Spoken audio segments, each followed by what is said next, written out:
ஆண்டவரும் இரட்சகருமாகிய இயேசு கிறிஸ்துவின் நாமத்திலே உங்களை வாழ்த்துறேன்.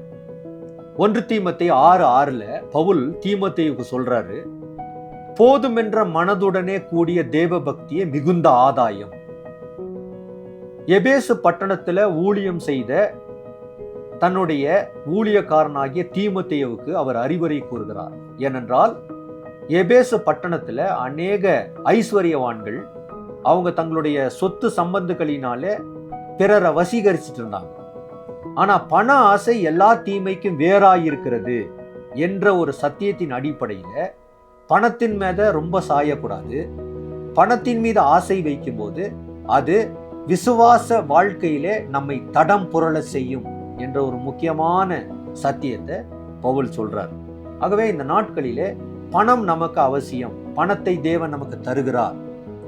ஆனால் தேவன் நமக்கு என்ன கொடுத்திருக்கிறாரோ, என்ன நமக்கு எதை கொண்டு ஆசீர்வதித்திருக்கிறாரோ அது எனக்கு இப்பொழுது போதும் என்கிற ஒரு மனதில் இருக்கும்போது அது நமக்கு ஒரு பெரிய ஒரு ஆதாயம். அதுதான் உண்மையான தேவ பக்தி.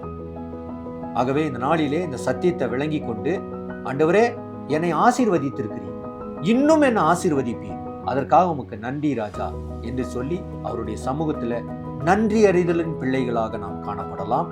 தேவன் இந்த வசனத்தை கொண்டு பேசுவாராக. ஜெபிக்கலாம். அன்புள்ள நல்ல பிதாவே, கர்த்தாவே, எங்களுக்கு நீர் கொடுத்த ஆசீர்வாதத்திலே நாங்கள் மனதிருப்தியா இருக்க எங்களுக்கு உதவி செய்யும். இயேசுவின் நாமத்தில் கேட்கிறோம் பிதாவே.